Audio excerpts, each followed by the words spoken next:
Hello, welcome to my course Introduction to Market Structures, and today we are going to do cost minimization. So now suppose we have a firm and firm needs to produce this much Y naught units of output. Now we know to produce output it requires inputs, and in our simple case we assume that it requires two inputs, that is labor and capital. Okay?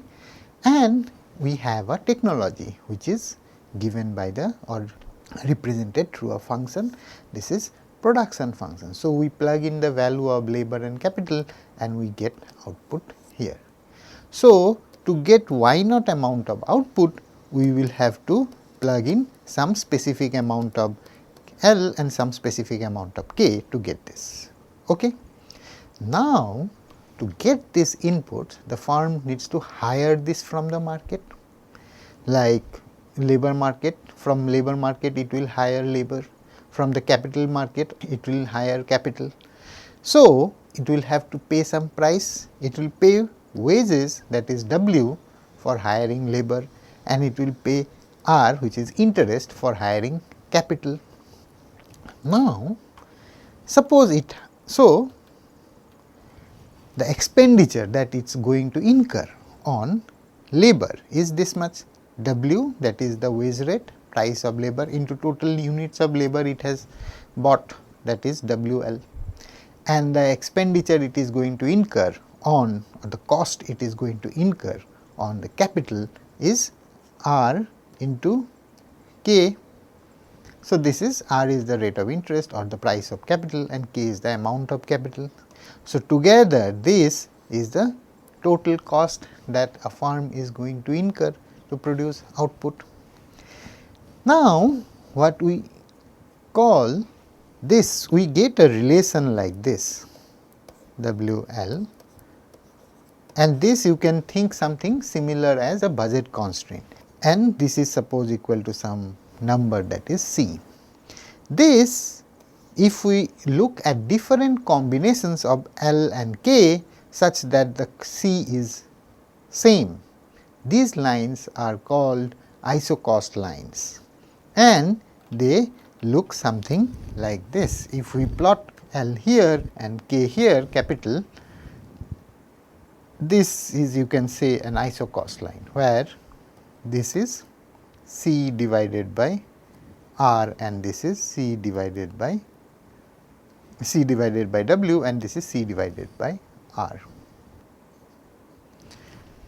Okay. Now, if we change the amount of total cost, if we increase it, this curve is going to shift like this.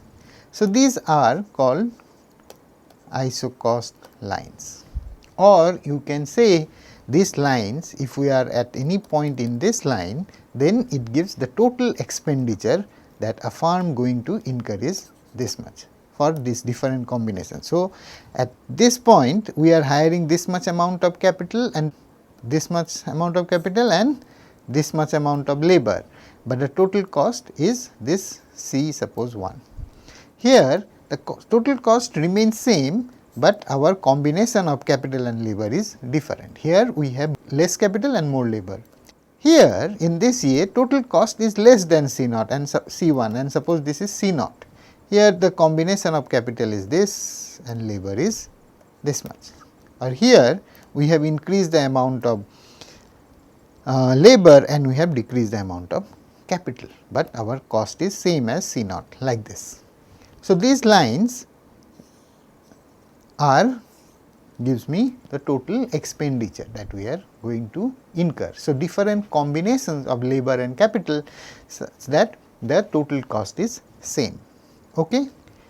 So, these are the isocost lines, and if we are moving along an isocost like this from this point to this point, what we are doing?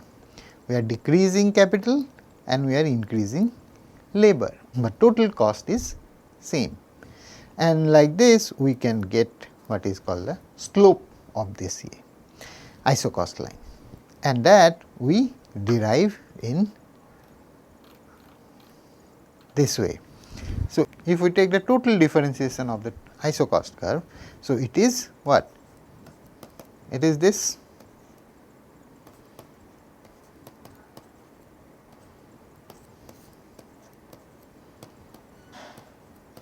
plus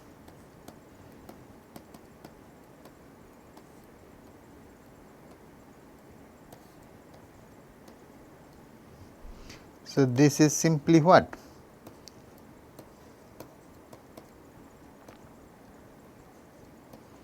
Yes.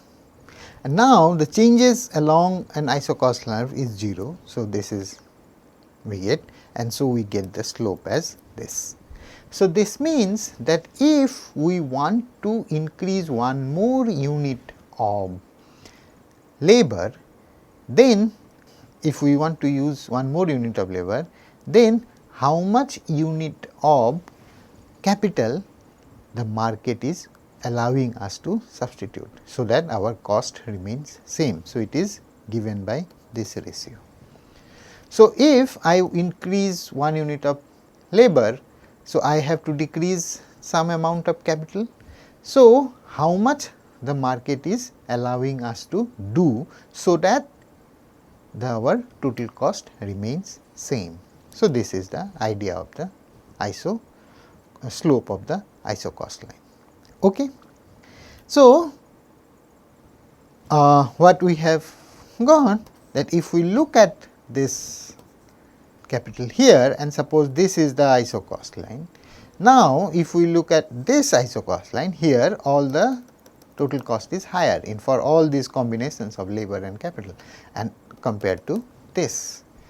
And if we take this, it is even lower. So, here if this is C naught, this is C1 and this is C2, then total cost, the rank of these total costs are like this, or the position order.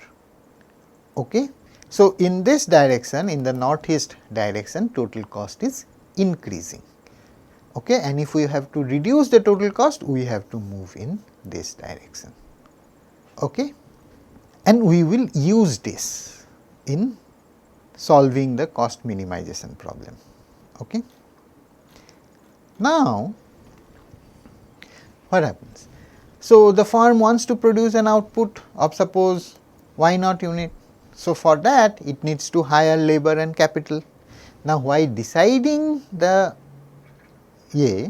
amount of labor it is going to hire and the amounts of capital it is going to hire, it takes the price of labor, that is W, and the price of capital, that is R, as given. The firm cannot determine the price of labor and capital, it is given. So, now the firm only decides how much amount of each of this labor they are going to hire, how many units. Okay. So, the firm is actually going to solve this problem, that is it wants to minimize this cost, that is W into L plus R into K, such that it is subject to, it wants to produce this given the production function or technology in this way. So, now suppose firm wants to produce 100 units of output, then to produce 100 units of output, it can use several combinations of labor and capital. Now, it will choose that combination of labor and capital such that the cost is minimum. So, this is the idea of this problem. Okay. Now, so here to solve this problem, we will be given a production function of some nature this. We assume that the production functions are well behaved. So, we get following types of isoquants. Isoquants are level curves like this. So, this is for suppose output y dash, this is for output y double dash, and this is for output y triple dash. And here output in y dash is less than output in double dash, and here even. So, outputs are increasing in this way. So, we will get this. Now, suppose we want to produce y dash units of output, then this is fixed. So, we can choose from these combinations of capital and labor, either we can choose this, we will choose this, we can choose this, any one of these. Okay. Now, out of these points or these combinations, we want to choose that one which is costing us minimum. Or suppose now we want to produce y not double dash amount of output, then all these combinations of labor and capital are allowing us to produce y double dash units of output.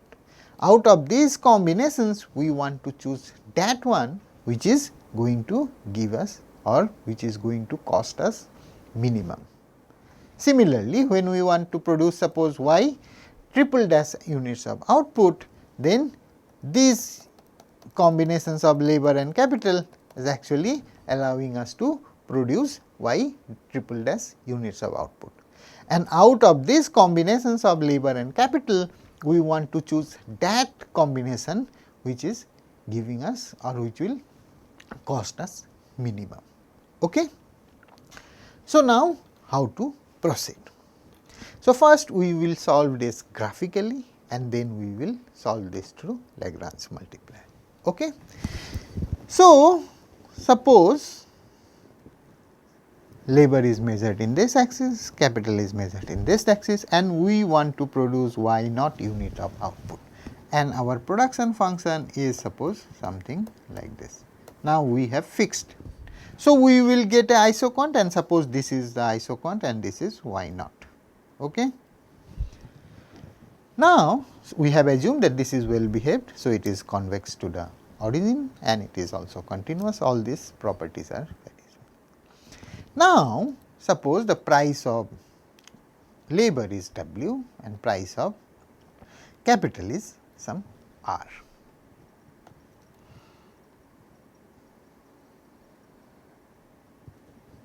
Okay.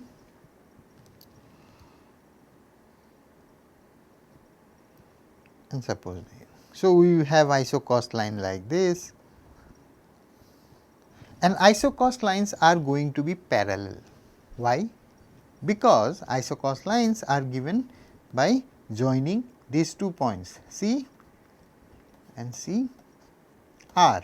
Since W and R are constant, it is taken as fixed or given by this form. So, these are going to be parallel, and the, or you can say the, since the slope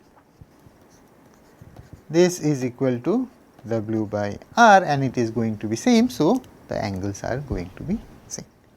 Now, here we can have all these different isocost lines, and this is our isoquant, right. We want to produce y naught units of output. So, we can produce using this combination of labor and capital, this like this. Now, if we choose this combination suppose, then we are in this isoquant. Instead, if we choose a point here, we will be at a lower level of isocost line. So, it means our cost can be reduced. So, it is better to choose a combination here rather than this point. Now, suppose we are choosing a combination, suppose this. If we choose this combination of labor and capital, then we are at this level of isocost line. But if we switch from this point to this, we increase some amount of capital and reduce some amount of labor, then we are at a lower level isocost curve. So, our total cost is less now. So, this is costing us less than this. So, we move in this way and finally, we reach that isocost curve which is tangent to the isoquant. So, isocost line must be tangent to the isoquant. Okay. So, this ensures that the cost is minimum, because if we are at any other point compared to this the point of tangency, then there is always a possibility that the cost can be reduced, provided our production functions are well behaved. So, isoquants are like this. Okay. So, this condition you can say is something like this. So, when they are tangent, when the cost line is tangent to the isoquant, it means what? That the slope of isocost and the slope of isoquant are same, right, at that point, slope of isoquant at that point. So, it is something like this. So, suppose this is the slope of at this point, right, is given by this. So, again this is a tangent to this. So, the slope must be same of this line and the isoquant at this point. So, we get this condition.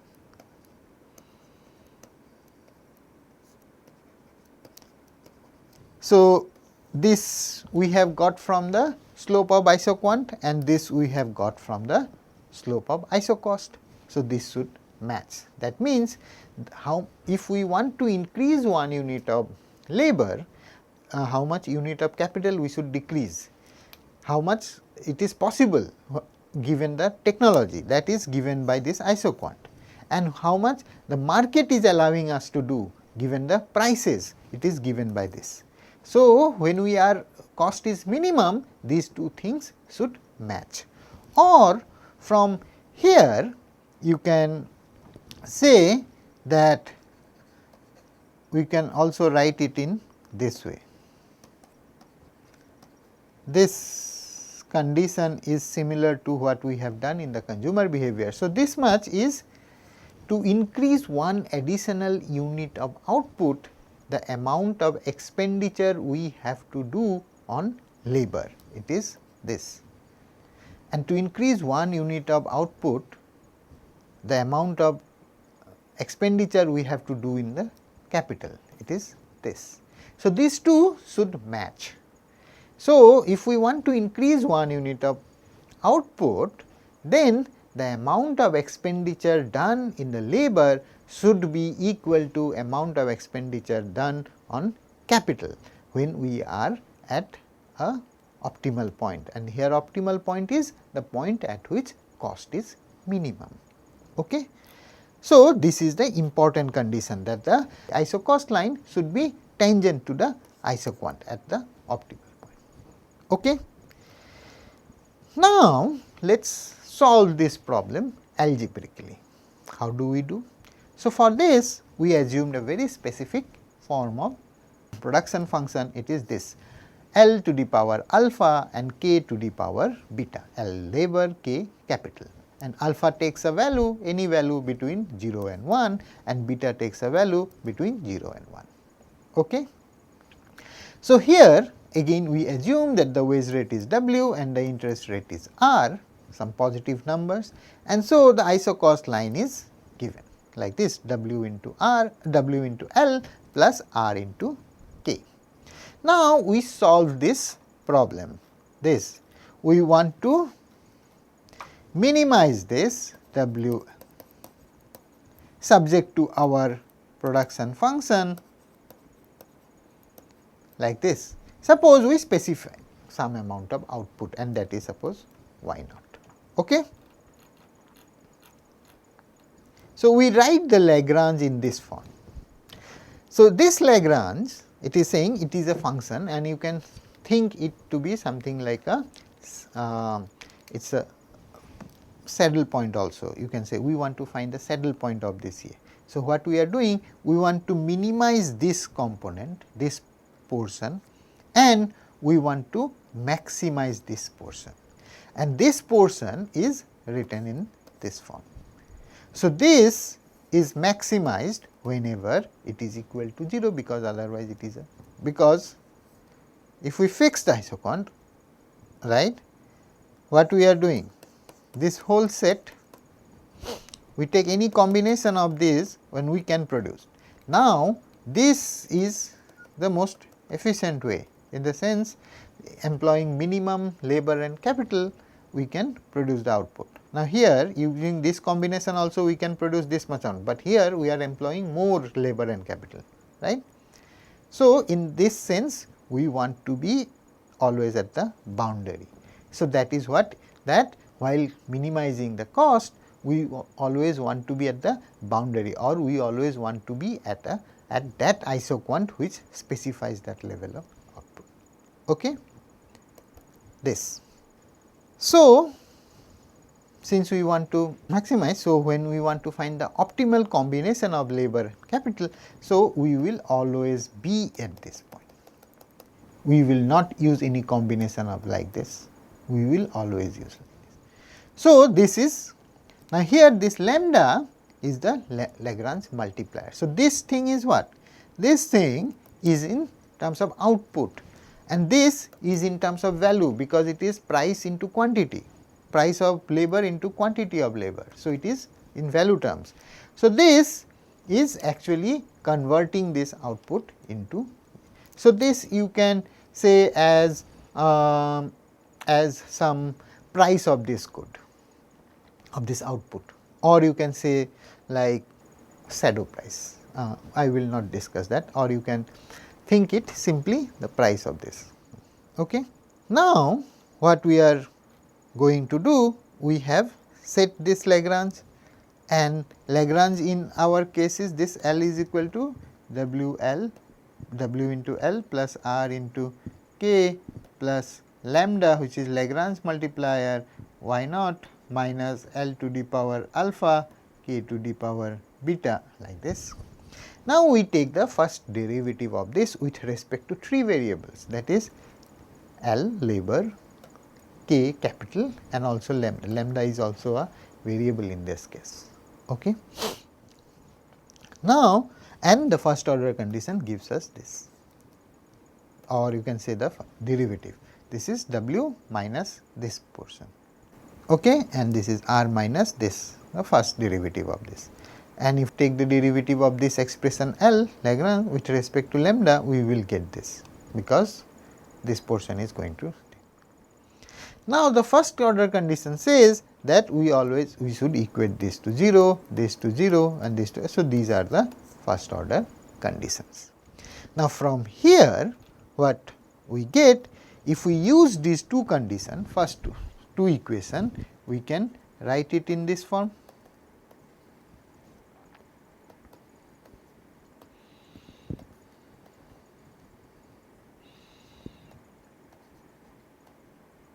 This, right, and this expression we can reduce it into alpha into k divided by beta into L. This.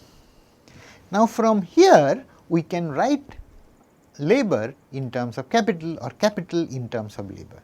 So, what we do, we write now capital is equal to W beta L divided by R alpha. Okay. So, this. And now, so we know that if we specify any value of L, we know how much amount of K2 we should buy this, right. Now, again what we do, we substitute this in the production function here, because this is also another first order condition. So, if we do that, what do we get? This L to the power alpha, where K to the power beta. So, in this place of K we plug in this, and we get this whole expression, this, where L is to the power alpha plus beta, and then we have an expression where this is to the power beta. Okay.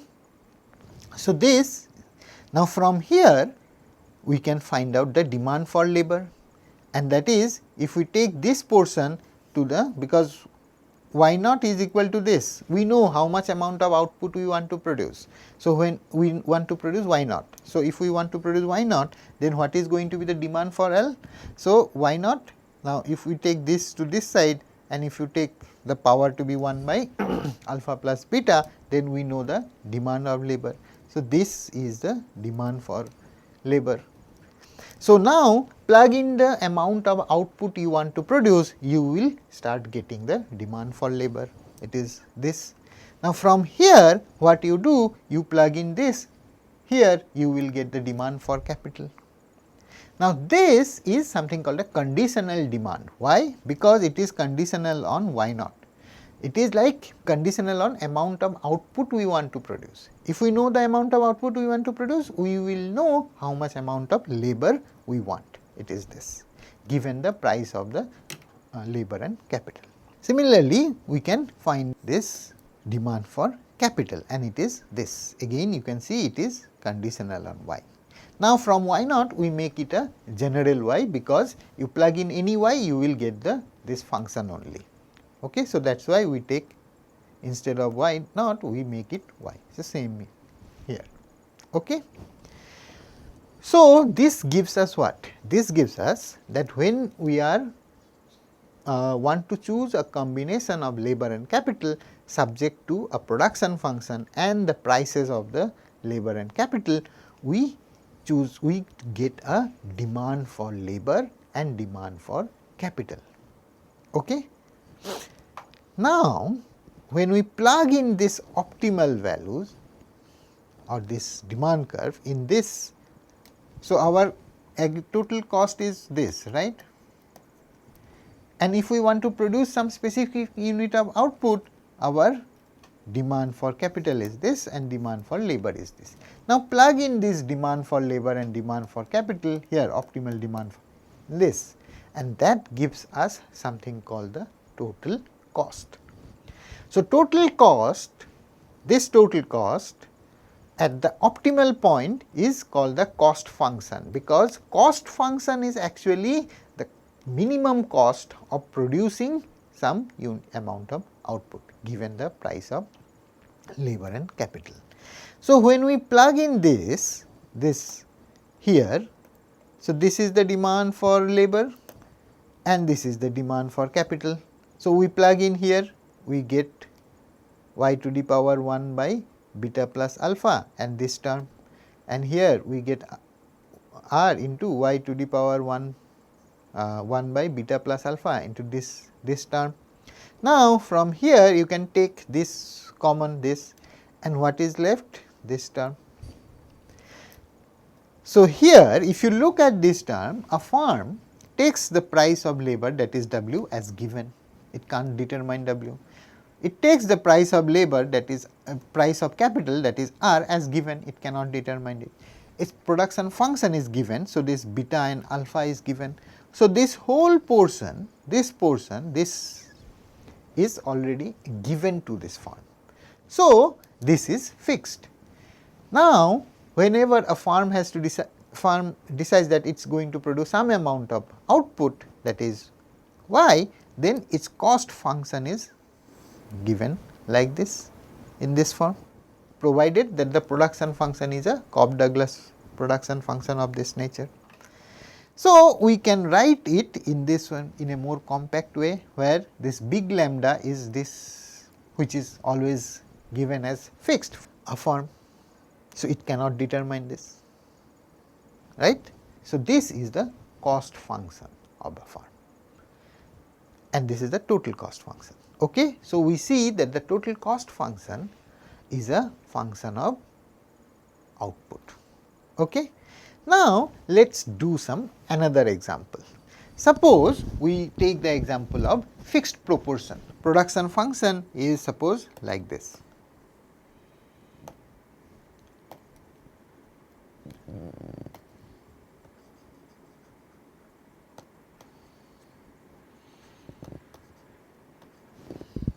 Okay. So, the firm, what it does, if the production function is this, then the isoquants are of this nature. This is suppose y naught, this is y 1, this is y 2, and this is the point of equality of labor and capital, like this. So, this production function is not differentiable, okay, but it is, you can see, convex to the origin. If you take any combination of this and this, it will at least you can produce this much amount of output, right. Now, you see what we are going to suppose the wage rates are also and the price of the capital is fixed. So, isocost lines are like this, and suppose we want to produce y naught units of output, and this is it. Now, this point is going to be the optimal point. Why? See,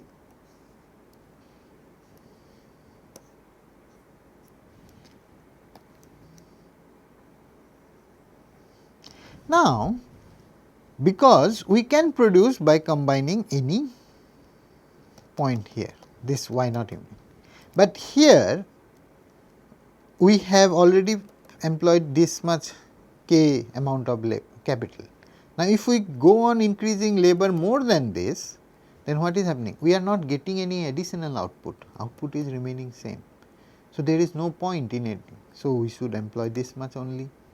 If we have employed this much amount of labor and if we keep on increasing capital, we are not getting any extra output, right. So, it is better to say, or you can think in this term, isocost lines are something like this and like this.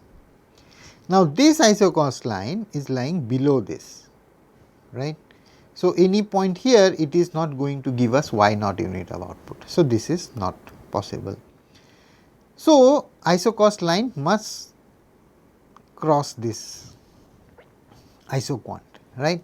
If we use this combination, then compare this and this isocost line lies below this isocost line. So, the cost is less here. So, this is better because this much extra unit of capital is not giving us any extra output, right, and we only want to produce y naught units of output. So, we should produce this. So, the optimal point is given in this way, where k is equal to L in this case, and that is equal to y naught. Now, here if we know the output, we should employ that much amount of labor and that much amount of capital. So, in this problem, minimizing min this subject to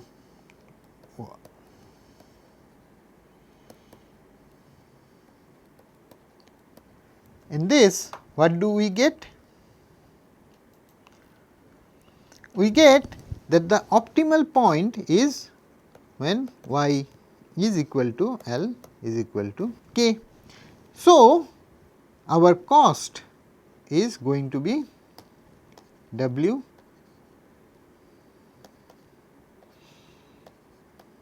so this is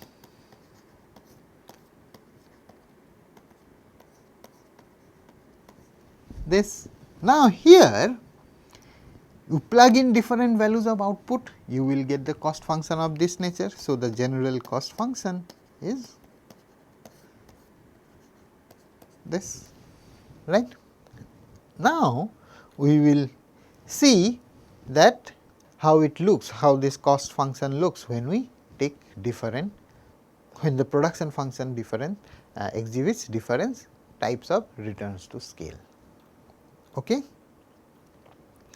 Now, suppose we have increasing returns to scale and the production function is Cobb-Douglas. If it increasing returns to scale and Cobb-Douglas, we have seen in the last class what happens. So, this if we take here this CA, what do we get? That if we take a multiple of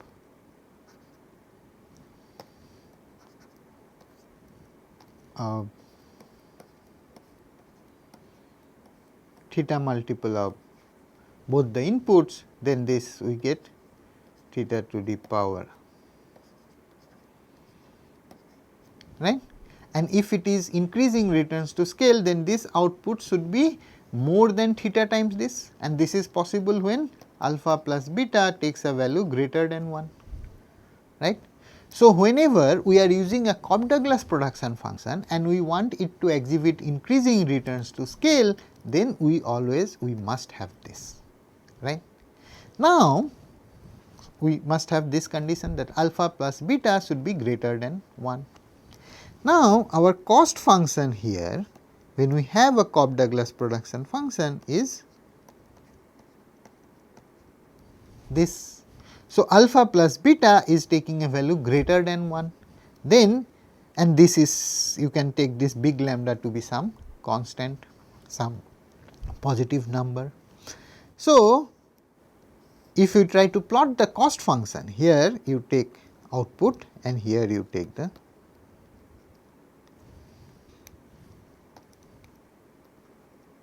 this.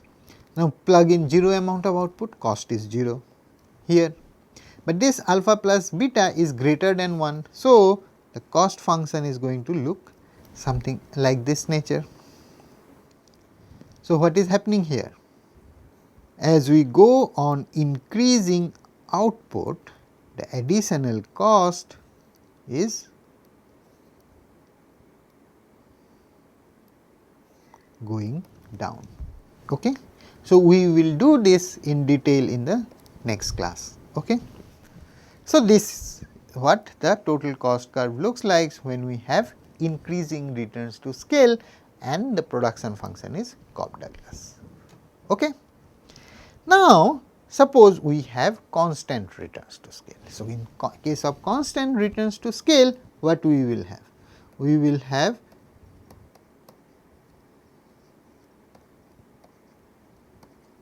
this should be equal to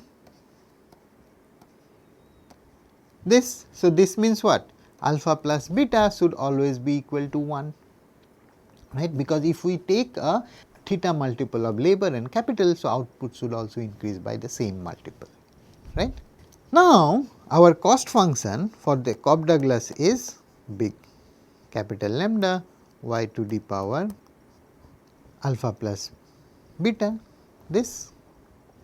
Now, here this is equal to 0 1. So, alpha is big lambda. So, our total cost function, if we take plot y here and cost here, it is going to be a straight line where the slope is given by this big lambda, okay, or capital lambda. So, this is our total cost function when we have CRS, that is constant returns to scale, and when we have IRS, increasing returns to scale, our cost function is like this. Now, suppose we have decreasing returns to scale. Decreasing returns to scale means when we have Cobb-Douglas production function, if we take a theta multiple of both the inputs, then this should be less than theta, where theta takes a value greater than 1. Okay. So, this means that alpha plus beta should always be less than 1. If it is less than 1, then our cost function in the case of Cobb-Douglas, it is this, right. So, this alpha plus beta is less than 1. So, it will be of this nature, this function, right. Is it? I hope you are following. So, this is one, because Cobb-Douglas is mostly used in the literature. So, we have stick to Cobb-Douglas. You can try any other form also, the technique is going to be same. And next we come to a very important thing, like we have discussed at the beginning that in the short run, not today, in the last class, some of these factors can be fixed, and that is why we see something called law of diminishing marginal product, and we assume that suppose k is fixed. Okay. Now, let us do this problem. This, what we have done here, we have solved this Lagrange thing, right.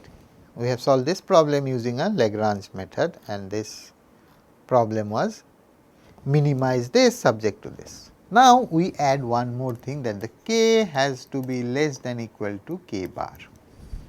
Okay? We cannot use more than k bar. So, here if we are provided some kind of constraint like this, then we should actually use a method that is a Kuhn-Tucker method. Okay? But we will not do that method. What we will do, we will use a more simpler method. In this case, because this problem is a very simple problem, because we have only two inputs, labor and capital. But if we have multiple, then Kuhn-Tucker would have been a better option, because here we can do it graphically. So, that is why it is easier to do without using Kuhn-Tucker. Now, suppose we keep the production function same as the Cobb-Douglas. Now, here the production function is like this. If k is less than a, then we get production function is of this nature, L to the power alpha, k to the power beta. Now, if we want to have more k than k bar, it is not possible. So, our production function is something like this, L to the power alpha into k bar to the power beta. Now, if we want to increase more output, we can only change labor, capital is fixed, we cannot change fixed. So, what we will do? So, we know from the Cobb-Douglas thing, the demand curve of labor is, a capital is this. Now, if we want to find out how much is going to be the demand, if we have some fixed amount of output, that is y naught. We know it is going to be given like this, where k is equal to k is equal to output alpha into this divided by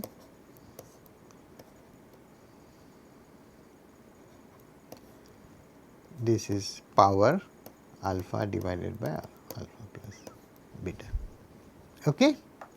Given this, now we know the output y naught. Now, plug in y naught here.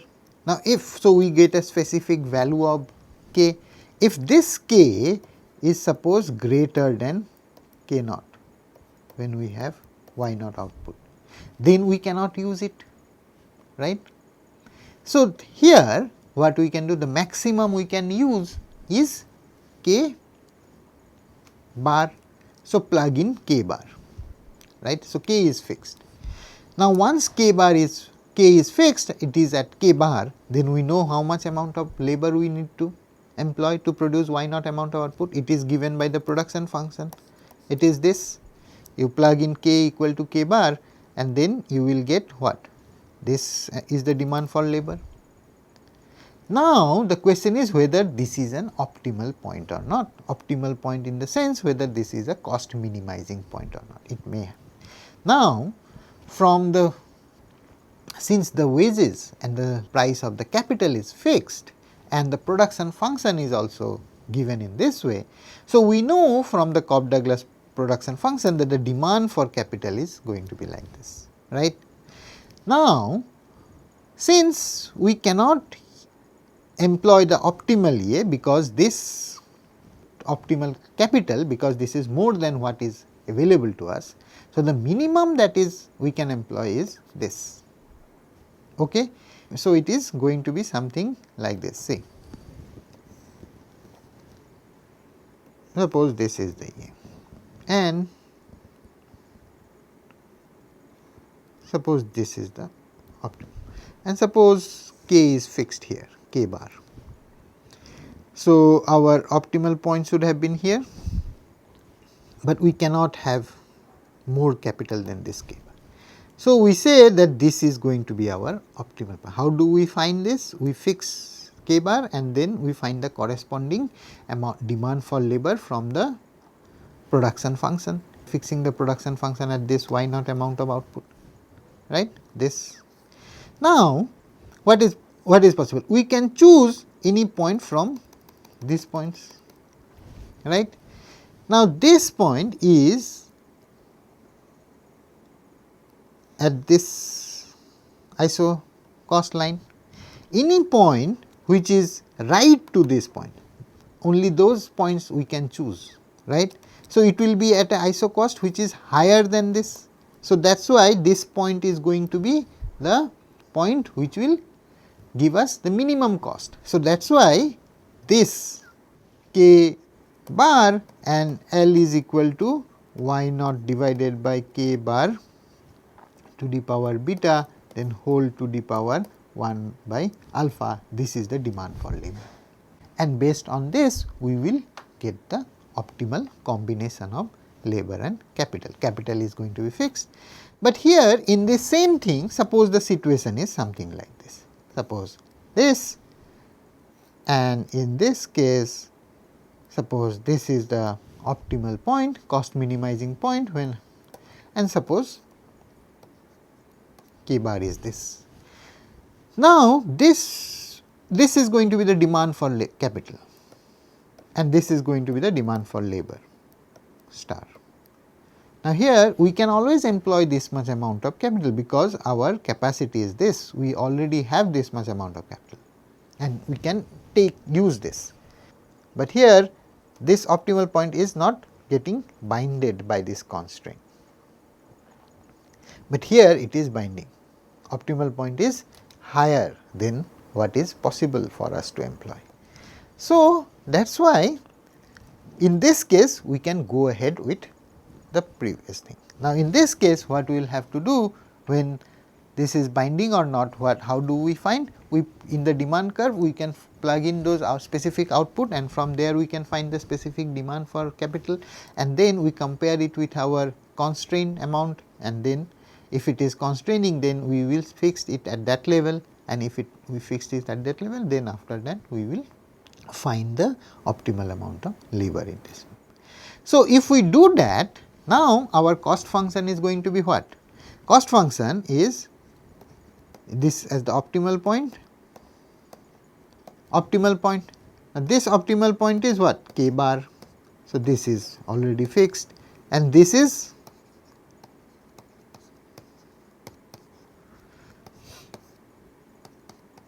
like this. So, this you can write it in this form, gamma into y to the power 1 by alpha plus what? Plus b. B is this portion, and gamma is, you can think gamma as this, right. So, our in the Cobb-Douglas cost function now looks like this, okay. And since alpha takes a value which is always less than 1 and greater than 0. So, if we plot the cost function like this, then you will have a thing. If your output is here and here, yeah, this is the cost function. Okay, let us draw it in a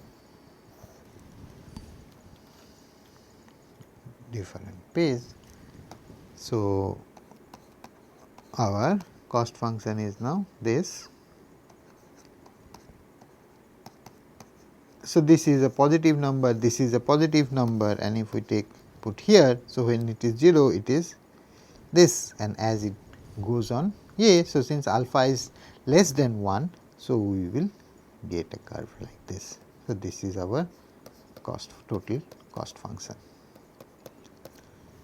See how it got changed when we are employing this. Okay.